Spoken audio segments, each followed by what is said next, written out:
El gran derretimiento. Así tituló Paul Krugman su legendaria columna del New York Times del 2 de marzo del año 2007, en que profetizó el cataclismo que sobrevendría a las economías desarrolladas. Desgraciadamente, los graves sucesos económicos en curso permiten aventurar un ejercicio similar para la economía chilena. Krugman la fechó, esa columna, un año más tarde, redactada como un recuento de lo sucedido. Siguiendo su método, saltemos 2 años hacia el futuro y veamos lo que ojalá no haya ocurrido en el intertanto.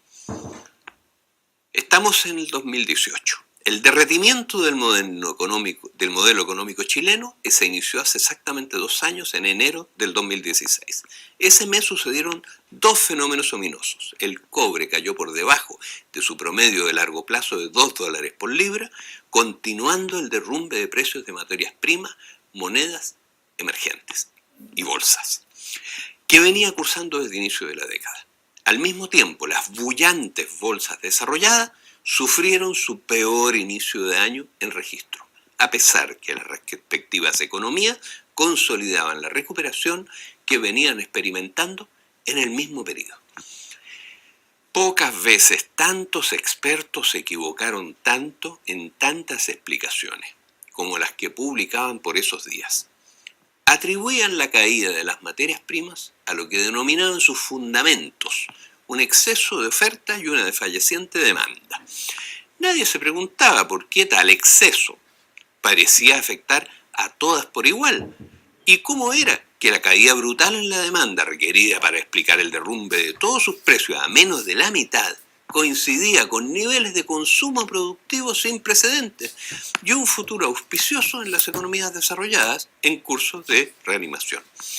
Tampoco les decía nada que las materias primas hubiesen caído simultáneamente y más o menos en la misma medida que el efecto combinado de bolsas y monedas de los países emergentes, mientras las desarrolladas se elevaban a alturas peligrosas.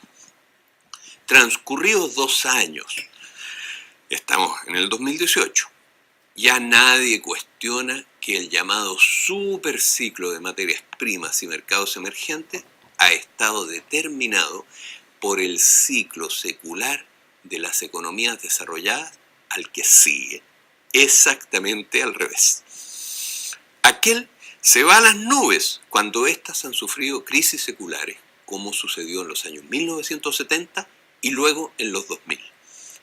Y se viene al suelo cuando éstas inician su recuperación secular, como ocurrió en los años 1980 y 90 y nuevamente en la década en curso. Se ha identificado a sí mismo el vínculo que induce este sorprendente comportamiento de las economías y mercados emergentes. Son los movimientos del capital especulativo.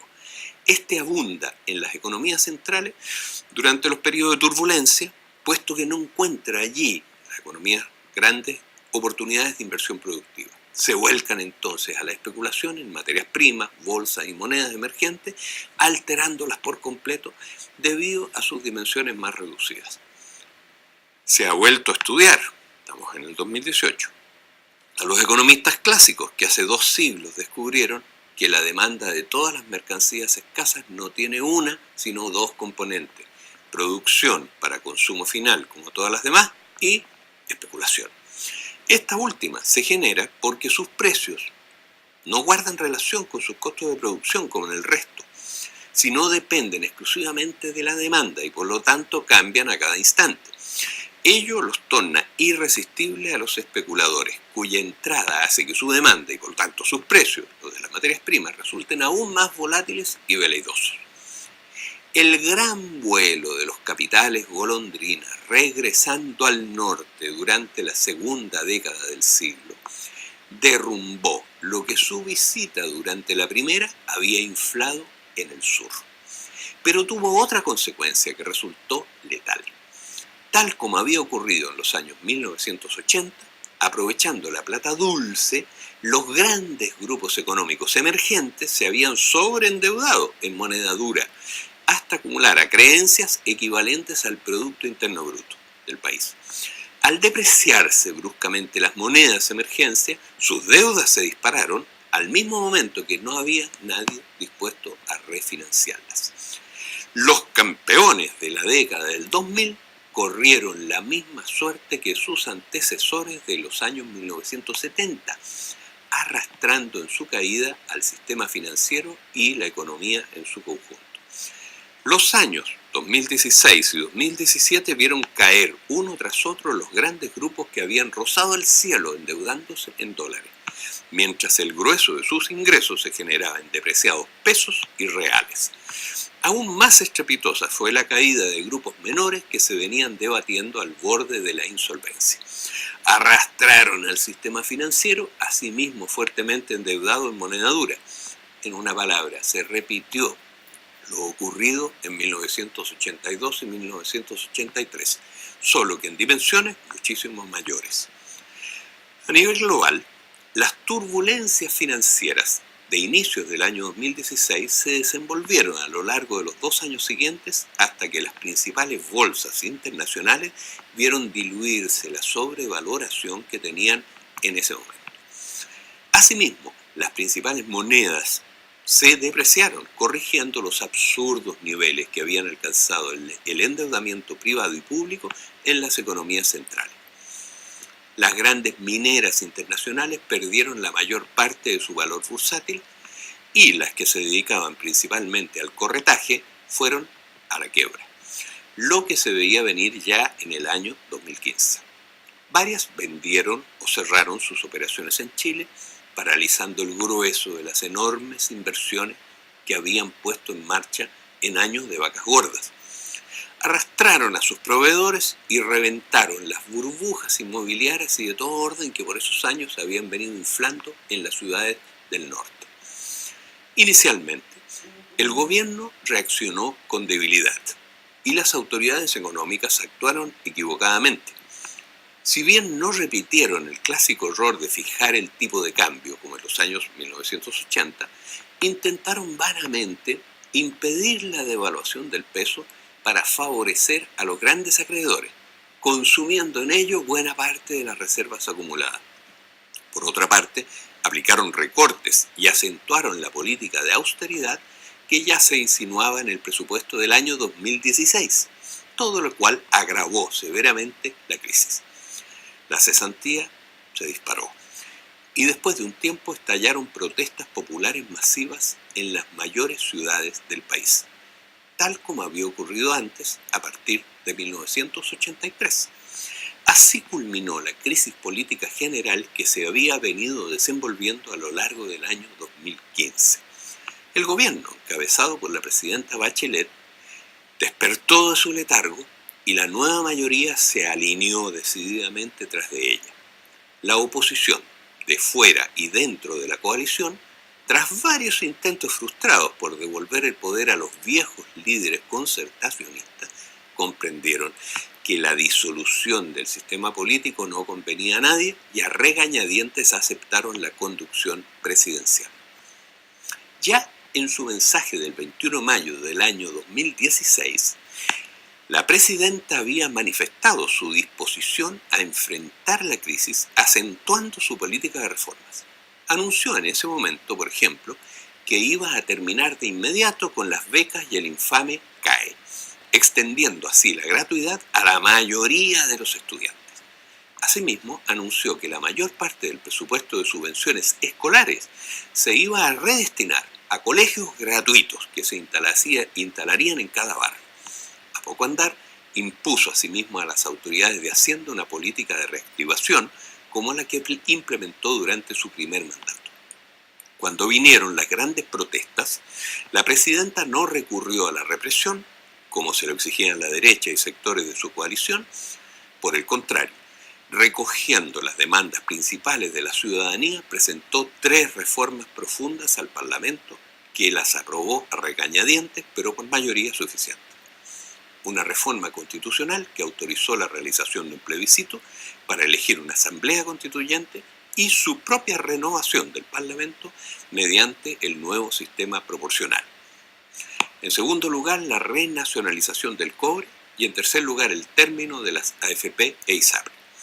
Ello abrió un curso democrático para resolver la crisis política, el que ha venido cursando, estamos en el 2018, con la sucesiva elección de autoridades de un claro corte reformista, al tiempo que los partidos de derecha perdieron prácticamente toda su representación, como había ocurrido antes en la década de 1960.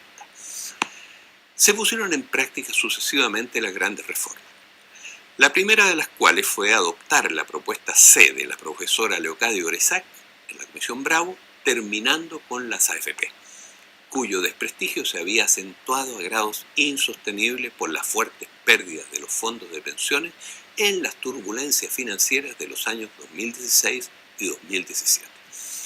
Estamos en el 2018.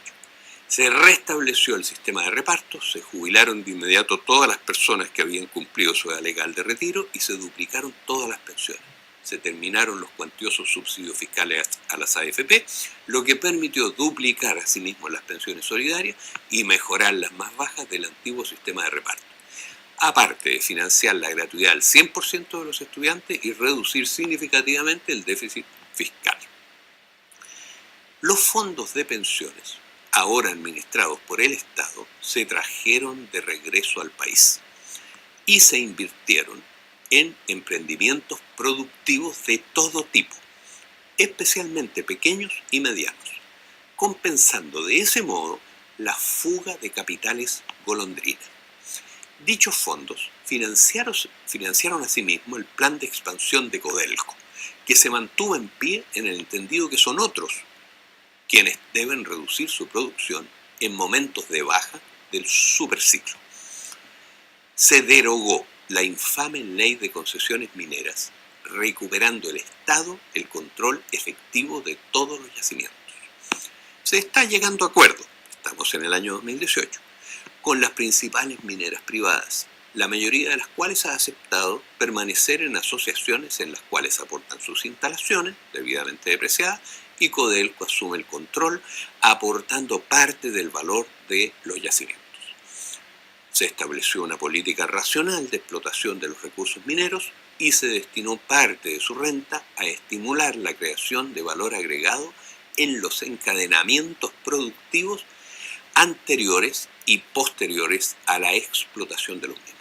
Se exigió, por ejemplo, integración nacional en insumos y equipos, y se prohibió la exportación de minerales no refinados, al tiempo que se establecieron asociaciones industriales con empresas internacionales, la más significativa de las cuales fue la destinada a instalar en el país una gigantesca fábrica de baterías de litio. Todo ello tuvo un efecto reactivador extraordinario, permitiendo revertir parte significativa de la recesión económica interna, reorientando el actual modelo rentista hacia la producción de valor agregado y la inserción internacional del país hacia adentro del Mercosur y una América Latina en cuya integración Chile nuevamente comparte, estamos en el 2018, un rol de liderazgo que había ejercido antes del golpe de 1973. Ello resolvió de paso los graves conflictos limítrofes en el norte. Nadie imaginó hace 2 años, estamos en el 2018, que todo esto podría suceder tan rápido. Incluso Senda, que ya a inicios de la década había pronosticado acertadamente la caída de la bolsa chilena y el precio del cobre, afirmaba en ese momento, en el 2016, que nadie tenía una bola de cristal para ver el futuro de sucesos tan complejos, que siguen siempre un curso inesperado y sorprendente. Pero que si había una crisis importante, probablemente cursaría de este modo. BioBioChile.tv presentó